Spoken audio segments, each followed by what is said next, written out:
Yes, yes. Welcome on in. Perennially late. I understand. I know. Solo stream here tonight. Game 5, pregame live. Um, I had to write some points down for this because I just don't really know if I have the energy anymore. And it's sad to say. I don't want to say that. I wish things were different. I wish that I'm gonna say I don't really like how this has transpired. Mitchell out, Allen out, Levert out. Um, what is happening? Bone bruise, Mitchell, calf, Allen, rib. It's been 3 weeks for Allen. They should have just ruled him out. Typical Cleveland Cavalier injury reporting. He's questionable for 3 weeks. Doesn't make any sense to me. But here we are. Let's get that off the list. I'm assuming Dean Wade is going to start. And your normal suspects with no Levert potential off the bench. So you're going to see Niang tonight. You're going to see Tristan tonight. You're going to see Marcus Morris tonight. Turner, you want on? Maybe we'll give you some airtime here. Maybe last like 5 or 10 minutes. It's a good idea. I'll get an invite link sent over to you. Just keep an eye on your texts. But we'll do that. I don't have anything else really to talk about. Besides a couple of points. Here's what I will say. Game 4, really quickly. Free throw disparity and the NBA narrative. Here's my issue with the situation. Boston is just a clear-cut market favorite for this series, all things considered. More talented roster, better seed, home court advantage, bigger market, bigger stars, healthier. I don't know how many times I have to watch Cleveland sports, and I know it's human nature, and I know that people just like having something to complain about, but I don't know how many times I have to watch Cleveland sports and people are like amazed that the refs just like have it out for us, or the officials, or the umpires, or the broadcast, or ESPN, or TNT, or Shaquille O'Neal, or Stephen A. Smith, or Brian Windhorst, or pick your poison. They don't like us. We don't push their narratives. We don't help their agendas. We don't make them more money than other teams. It's the reality of the situation. So I know that kind of just isn't really adding a whole lot to the topic at hand, but I just wanted to give my 2 cents about that because obviously the free throw disparity is huge. Obviously, Jaylen Brown's not going to get called for tripping somebody or grabbing his leg, however you want to describe it, incidental contact. It's really not in the cards here. And it's a 3-1 series. You're on the road for game 5. Boston hasn't been great at home. But when you don't have Allen, when you don't have Mitchell, and when you don't have Levert, and you have to start Dean Wade, who's essentially hasn't played basketball in 60 days, it's pretty much a good luck with that type of scenario. And we've seen about crazy as this. I'm not going to bet my life savings that the Cavaliers win this game, obviously. But I don't know, man. This team has played hurt all year. I don't really think they have a chance to win. Although they have a chance, but it's not a high percent chance. But I think that's to be expected. I think that you kind of go out with a whimper here, which is just really not. I don't like that. I don't like that from the franchise. I don't like that from Cleveland sports. It bothers me. It really, really does. I will say about game 4, though, and I don't really, there's no other way to put it in my estimation, but Darius Garland just clearly looks better when Donovan's not out there. And I know that's a 1-game sample size, and Donovan doesn't miss playoff games in his career. He's only missed, I think this is only the second one he's missed in his career. I believe you could fact check me on that. But I don't know. DG and Don sharing the floor. I think it's been kind of a question mark all year, whether it's injuries, whether people going in and out of the lineup, this and that. Who's going to be the primary ball handler? Who's going to take the shot when it comes down to crunch time? What has bothered me about that is I feel like we didn't really have these issues last year. I feel like that if you were to have these issues, it were to be last year when Don first arrived, when we first traded for him. The growing pains, the meshing, the chemistry, the what sets are we going to run, who's going to play off ball, who's going to play on ball. It's just a shame that it's really kind of transpired like this in year 2. The offense looked fine in game 4. It really, really did. The defense has been kind of suspect. For 11 games here in the postseason, they're very hit or miss when they try and they fill in the gaps and they communicate and they, have a philosophy. They look fine. But when you're kind of leaving guys wide open, you're getting jobbed off of screens. You don't really know what's going on. You kind of have to figure out, who you're playing with. You got to, you're working people in and out of this lineup and people that are hurt and people that are healthy. So, yeah, I mean, their defense was good enough to win in one playoff series, and their offense really was kind of the huge issue in that Orlando series. But Boston, we've had a little bit more success. We shot a lot better from three-point in that first half. Probably, I think it was our best three-point shooting half of the postseason, which makes no sense. Like that's the one big stat for me because they flashed the graphic. I believe this is what it said. Game 4, first half. Most three-pointers made in the first half of a postseason game this playoffs. So you got to take this into consideration. That was your 11th game. You played 7 against Orlando, and that was your 4th game against Boston. In your 11th game without Donovan Mitchell, you make your most three-pointers in the first half. Your role players come to play. Your Max Strus looks confident. Darius is hitting some three-pointers. I don't know, man. Just this team hasn't made a whole lot of sense all year. It's been frustrating all year. It's been a long season. And I don't know. I feel like that there's a lot to be desired, but there's a lot to be like, yeah, if this could have happened, if that could have happened, but that's not really a strategy to me. And I'm not going to talk about what ifs as far as after this game. If they lose, we'll have plenty of off-season content. If you're here at that like button, appreciate you guys stopping in. I know that there's low interest in this series because there should be. It's 3-1. I understand that even from the Cavalier faithful, but I know you guys are out there rocking with me live, and I appreciate the hell out of that. But there's going to be plenty of off-season content and talk here, and things can move quickly. Things can move slowly. We're going to talk about it. I'm going to talk about it because I got plenty of narratives to hit on. I have takes to expose, and that is going to start with myself. I've been recently going back and looking at reaction videos. I will expose myself for takes because that's the mission statement of the Cleveland Pulse. That's what we agreed upon, me, Justin, and Logan, that if there's something we get wrong, we're going to resurface it, and trust me, I will. And we're going to talk about it. Now, could people change their opinions? Absolutely. But if you just think that you're going to come on here and be a freelancer analyst or independent media and cover the team and not have people be critical of you, you're in the wrong space. I mean, I think that's something that is difficult to take when people are, at me over on X and, in our YouTube comments. Trust me, we got 5,300 followers over on Twitter. People, even if 10% of those people are haters, that's a lot of haters. Not even haters, man. They're just Cavalier faithful who disagree. And sometimes, they get portrayed in a bad light. But if I come to you with a critical take, if I come to you with, hey, you said this, and now it's kind of double back season, I don't know what to tell you, man. This is what we do. This is what I enjoy.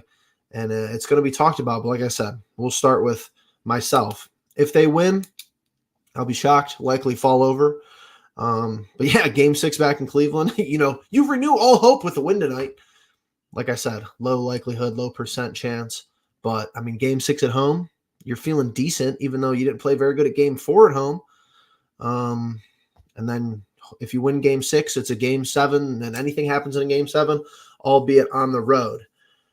But with that being said, man, I'm not going to do, draft talk. I'm not going to say, these are the prospects while the season is still going on. You have no idea what's going to happen. I love getting out content. I love, finding things to talk about, and, that's part of the gig here, but I'm not going to just put up content to put up content, if that makes sense. And I hope people understand that. I'm sure people are already, the trade machine has been absolutely exhausted from Cavaliers fans. I've seen more Donovan Mitchell trades today than I've seen of any other traded player allegedly in, I feel like, the last 2 years on the Bird app. And I get it. I hear you. It doesn't look good. I'm not coming on here and saying, oh, we're winning tonight. We're winning game 6, game 7. I've already made this distinction. I'm telling you, I agree. And I will be one of the first people to throw Donovan Mitchell trades up after the season is over. If I think that it's something that I would actually do, and if I think that it's something that the front office would actually consider, trust me. Are there going to be talks about head coaches if we lose this game? Absolutely. We haven't lost this game yet, guys. And I just think that's what we've transpired away from, like, hey, man, we started this as fans. I didn't start this so I could quit my 9 to 5 and, be a full-time analyst of sports. Like, that would be cool and all, and, being the next Stephen A. or being the next, person on ESPN or TNT or the next whoever. Yeah, obviously, as a career, be absolutely sick. But, we started this as fans. Like, I want the team to succeed. But at the end of the day, when I'm watching the game, I'll put my fan hat on. It's right here. When the game's over, the season's over, when there's downtime, when we're idle, when there's a little lull, when I come on here and turn this on, I got to be some sort of objective, and I have to be some sort of, hey, man, I'm a fan of Cleveland sports first, before I was doing this, way before I was doing this.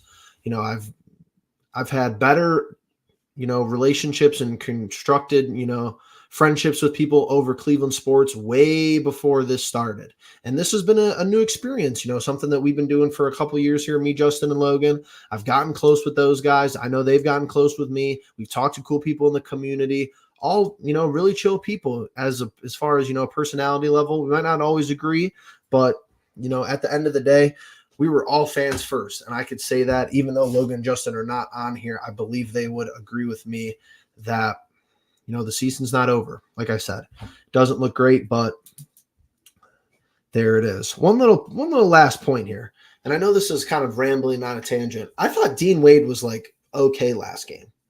And I really do feel like we've been robbed of a healthy roster for this series, which is just, apparent as it gets. But Dean Wade played serviceable basketball on Jason Tatum last game. He played good defense, in my opinion. I think there's some good NBA stats, and analytics that'll back that up as far as primary, defenders guarding Tatum. I think that there's some good numbers out there I've seen floating around. Just a shame that this team has not prioritized getting a wing for years. And I think this is interesting that this was actually brought to my attention, and it kind of changed my perspective. And I'm going to hit one more point, and then Turner, actually, I'm going to get you a link here really quick. So you could hop in here if you want to give some thoughts. With that all being said, somebody brought this to my attention. After the first time LeBron left, they didn't really go out and get a competent wing either. They didn't really make any huge trades. There was no splash. Obviously, you're in a rebuild phase without LeBron, mega rebuild.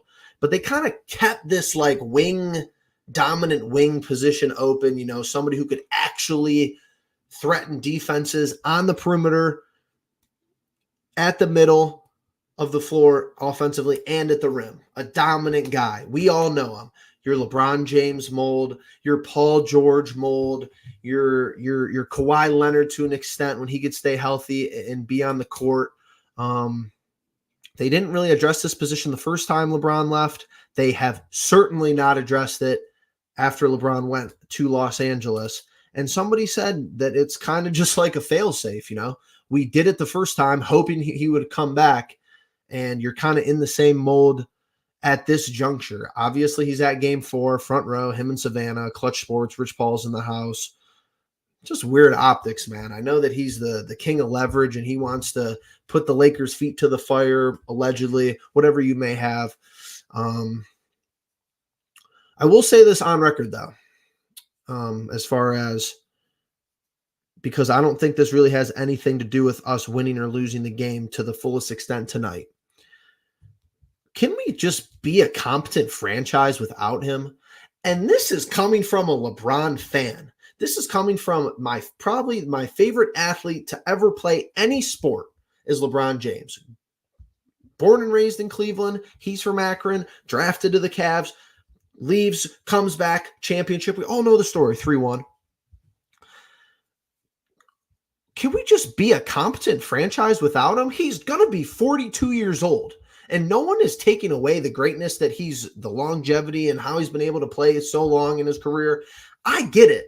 But it's like, I've just been sick lately on social media. And I've just been posting. I want to post stuff up, even if it's nostalgia, even if it has to do with LeBron. But I'm not going to be, here's a petition. Retweet this if you want LeBron to come back. Oh, well, if we do this and we do that, Donovan Mitchell, LeBron, let's draft Bronny so LeBron comes back. Can we wake the hell up? How many playoff wins do we have as a franchise without LeBron? I can tell you it's not many. You go look it up. He probably has 95% of them, and that might be a low number. Like, I understand we had good runs years ago. I understand the Mark Prices, the Brad Dohertys.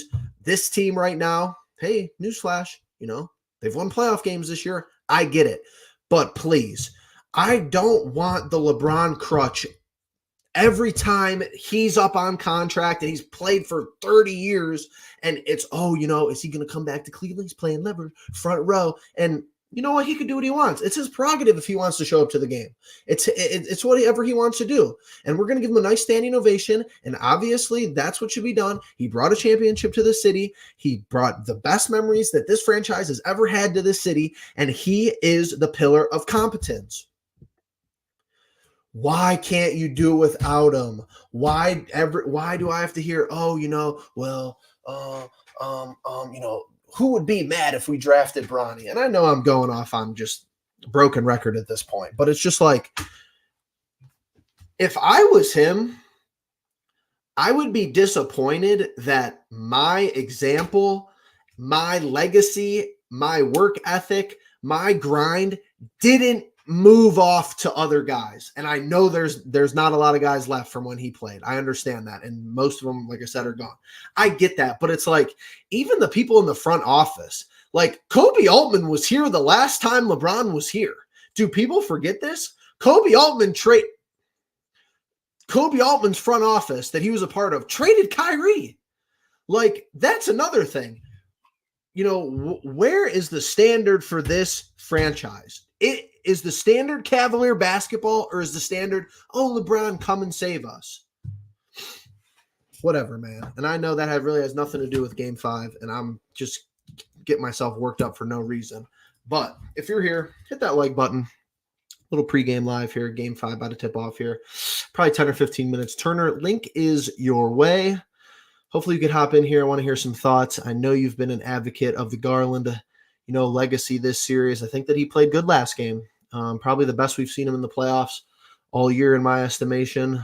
I know that you have, strong and passionate takes about the Cleveland Cavaliers as well. So just Cleveland sports in general. But I don't know, man. Going back to that last game, I just feel like the ball moved a little bit more fluently around the court. I felt like there was an actual offense being run. And I will say this. You have a double-edged sword with Donovan Mitchell. And it's very, very bizarre to me because, well, first of all, this franchise hasn't had a whole lot of, superstar talent, a lot of star power. So it's really tough to analyze when a guy does come along that is in that upper echelon of players in the NBA. I don't think Donovan Mitchell is an S-tier guy in the NBA, but he is definitely an A-plus tier guy. Like, I don't think he's a Jokic. I don't think that he's a Luka. I don't think that I even think, he's probably not as good as SGA. I see you down there, Turner, as far as this season, with his injuries and everything. But when he's out there, he's a masterpiece on his own right. He's a marvel to watch. You want him to shoot the ball. He gets on these streaks where he looks like the best player in the league, but it leads to everybody else on the team that plays with him to kind of stand around and be non-factors. And nobody has rhythm. Everyone's deferring to Don. Nobody really wants to pick and choose their spots. And when he's not out there, you could tell. It doesn't feel like that. But is that enough? Is that enough of a talking point to be like, well, we'd be better without him? Because it's not. I don't think we would be better without him. We'd be considerably worse without him, is my point. But he hasn't shown me that he elevates the guys around him as far as involvement to beat a team like this in Boston.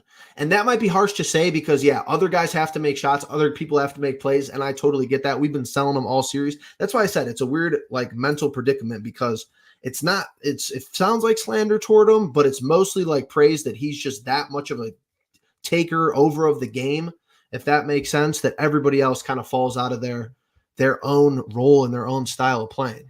Turner, welcome on in. How's it going, Hefe? Oh, good, man. How are you doing? Game 5 tonight. You got any bets on the Cavs? At the moment, no. Don't know who to take. That's smart. Well, it's a big spread tonight. 15.5. That is a little too much, I think, for Boston. But I mean, we would love to for the Cavs to come out and cover. They covered last game, so it's probably going to be a blowout. No Mitchell, no LeVert, no Allen, of course. But what I want to know is, yes, how can the Knicks have this many injuries and keep playing, and the Cavs have no heart and soul to, all right, Allen is down, all right, Mitchell's down, all right. Why can't we keep the fire going just like these other teams? I know Mitchell's like – Brunson is like our Mitchell, and he's dropping 40 a game, but yep. So they have players stepping up every night. My thing is, interestingly enough, me and Justin didn't really get into it over this, but we kind of had a little bit more of an advanced discussion because let's just take how severe are these injuries? Because like for the Jarrett Allen injury, for example, he's questionable for 3 weeks. Well, if the injury's that bad, I don't think he's like these game time decisions every game. Like if you're just looking at it from a logical perspective, I'm not saying I'm a doctor. I'm not saying, maybe he could barely move his arm and he can't breathe. That's fine. Just list him out indefinitely. Just say, oh, this is going to take at least a couple weeks. He was questionable for game 7 and game 1 of these last 2 series, I believe. But with that being said, me and Justin talked about this because Justin was a proponent of Tom Thibodeau playing his guys like this is not going to be sustainable.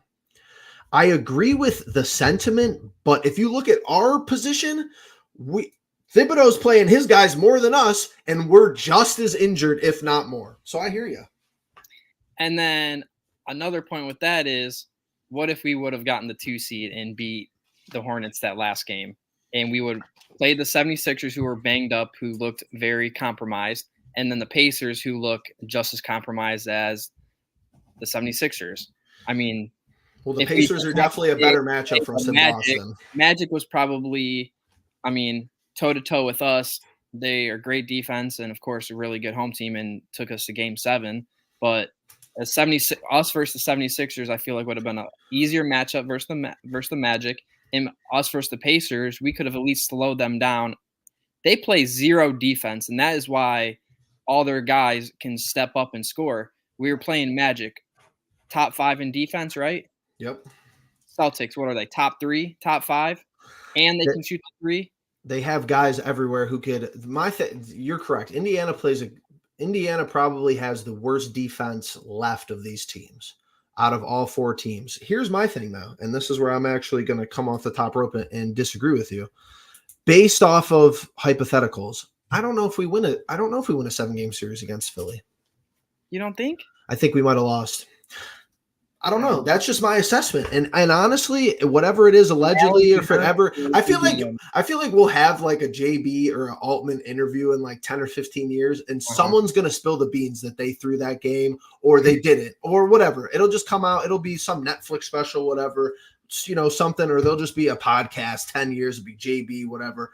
Did you throw that last game of the year? And someone's going to spill the truth on that either way, or someone's going to say something definitive if it's the truth regardless. I don't know. I mean, Orlando outscored us in those 7 games, and we won. Embiid, different animal, and obviously your circumstances are going to be different, but if that series goes however, whatever game Allen got hurt, game 5, and didn't play in game 6 and 7. If that game goes 7 and Allen misses the last 2 games of a Philly series against Embiid, I think it's a tall task for us to win. I think I think we beat them in 5 or 6. I think we should have just gotten the 2 seed, take the highest seed, roll with the punches.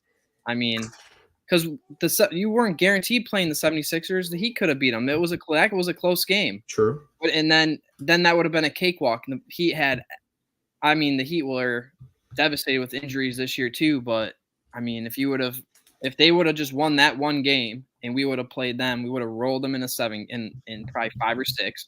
We would have been playing the Pacers and probably have been more fresh and had all our guys. I know you said no ifs, but It's just weird. Of course, we don't get the 2 seed and we play the Magic, who we think were an easier opponent on paper, but they played us tough. And then, of course, we have to play the Celtics, who, I mean, I know I was always kind of with the Celtics. If I wasn't rooting for the Cavs, I was with the Celtics.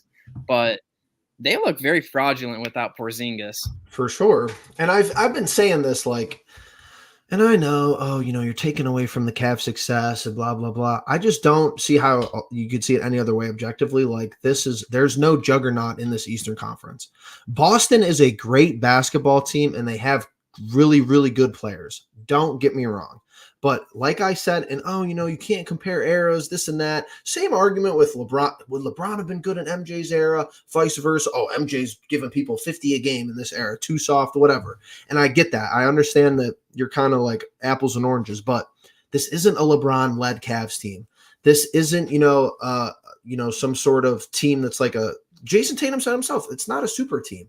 It's, they're good, fundamental, cohesive players. And sometimes that's all you need to go all the way and make some noise. But it's like you said, we put up, even last game, you put up a really good fight against a team that is, heavy favorites against you. We didn't have our best player. We didn't have our second best player in the playoffs in Allen. And yeah, you could say that's a testament to how this Cavs team is, this roster is built, which I think you're kind of like trying to fool yourself there, because I don't think anybody is saying that this Cavs team is super, super deep, because I don't believe they are. Or you could just say that's a testament to, not giving up. But at the end of the day, even that last game was pretty close. Right. Unless you have someone like Merrill step up, or Niang, gosh, man. It'd be nice. If Merrill can come out and it was like 5 for 8 from 3, or you have Okoro step up and hitting the 3, like, was it? I think it was you, or I don't know who was saying it, but Cavs are going to have to come out and just live off the 3 ball and just. They have to. That's the only way they're going to even be in the game or winning, is if they're hitting the 3 and their bench is scoring some points. And you're going to have to get lucky with Celtics being bad from 3. Right, and you're hoping that you have to hit your threes, hope you could defend the 3-point line well. Hopefully the refs don't give Boston like 35, 40 free throws, or however many, 25 or whatever the disparity is. But do you think Mitchell's injury is an actual injury, or you think he's just milking it and just wants it year to be over with? I don't know, because I think, like, part of me thinks he plays tonight if we would have won that last game. And I know that's kind of like, you're not, he knows his body better than obviously, and you're not a medical professional. I get it. I understand. But at the end of the day, this is still like a profession, and this is still people's livelihoods. So if he's not 100%, and I don't think he's been, I would say it's just compounding injuries, and they're just saying it's a calf or whatever. I don't think he's been healthy for since his knee injury in the regular season, when he came back and played a couple of games, and then it wasn't really feeling right, and he sat out some more, and then leading into the postseason, and it's just like he's been giving you stellar performances even with the injuries, but it's just been too much. And I think losing Allen's kind of just the kick in the ass, because I feel like he was the one dude who kind of like called himself a fraud last year and called the team a fraud, even though we the more I think about the lights are too bright comment, the more respect I actually have for him, because I think he was one of the only people to like take responsibility for it. And he was actively trying to change it this year. And then the injury kind of derails it, but you know what? We'll see tonight. Any final thoughts here before we sign off? I got one thing to show, and then we'll sign off. I want them to come out and just play with some heart. That's all. That's it. As a Cleveland fan, don't Absolutely roll over and let get in their face a little bit. Why don't we have someone out there in their face? I mean, I like Strus getting physical with Jaylen Brown. I know he didn't like that, but at least make them sweat a little bit. Right. But I mean, I like you said, there's no East juggernaut. If the Cavs were probably healthy, they might take the Celtics in 7. But I think one of the either Nuggets, OKC, or depending on if OKC or Mavericks win tonight. But the West is just so powerful, and they have been for so long that it doesn't even matter. Yeah. I got one thing for you about LeBron. West is stacked. Doesn't he still has his house in Akron, and he just wanted to stop by and check us out. Why are we making it out more than what it is? I don't know, because you get 9 different stories. Apparently Gilbert invited him. I don't know, man, because you're always going to get stories from him. You're always that's just something weird only like a LeBron character would do. And Bronny, is he the next best thing? I don't know.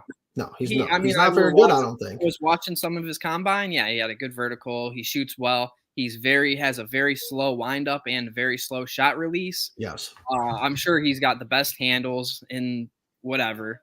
He's been playing his whole life with his dad. I mean, he's not he's a good basketball player, all encompassing. Yeah, he's decent, but is he NBA talent though? Probably not. No, not at the second. He wasn't even a starter for USC, who didn't even make the March Madness tournament. Like, come on, people. Yeah, I don't know. A lot of fanfare, but I mean, he said he wants to play with Ronnie, so it's kind of like this huge marketing tactic. If Mitchell were to go and Garland maybe restructure, and you bring LeBron and one other very good veteran player and have LeBron facilitate, you're going to need to get 1 or 2 more scorers and another bench shooter if you want to even make a playoff Eastern Conference Finals. Well, I'm not – in that whole rant earlier, I'm not even making commentary on if it would work or not. I think if you kept this core around, or some of them, probably can't keep all of them, but if you kept 3 out of the 4 or even 2 out of the 4 and added LeBron, I mean, I have no doubt that this team would probably be one of the favorites in the East. I think LeBron would help a lot more with Mobley scoring and scoring down low, like how he does with Anthony Davis. That's fair enough. He probably would help him with his mid-range shot a lot more. But Mobley is a diamond in the rough, but he's just got to figure out how to score consistently. I mean, you see his defensive play, and he's so lanky. Yep. And he just puts on a couple more pounds, like 10, 15 more pounds, and beef up and hit every here and there 3. I always see him shooting 3s for no reason, and it's like, dude, okay, just that's not your thing. Not yet, at least. He needs room to grow, but I feel like the commentary with him has always been he's not even the second or he's not even the third primary, person getting offensive touches behind Garland, Mitchell, and Allen. So it's kind of tough, and it's just the LeBron stuff is exhausting. But I'll tell you what's not exhausting. This actually made my day today over on Twitter. So I put this video up. I need this level of aura restored to my Cleveland Cavaliers, and this was, back in the day, in the 2010s, so to say, where they, where the roster dressed up and did a little parody of this music video. Actually, great content. Go over and see the video for yourself if you've never seen this. But Channing Frye right there throws us a little quote tweet with the drop of the mic. So former, Cavalier legend and NBA champ Channing Frye showing some love to the Pulse over on Twitter. So all in all, we'll see what happens, Turner. Appreciate you being on tonight. Appreciate it for sure. Everyone in the live stream, hit that like button, comment down below. Cavs take game 5. I guess it's you could see what happens. I don't want it to be the end of the season, man. Even though it's been grueling, you always want to extend the season. You always want to get to that ultimate goal. I want another live stream. The finals. We want more live streams. You never know. You never know if it's going to be the last one of the year. So you got to be able to make sure you get them in allegedly. But with that being said, we appreciate you being the pulse of it all.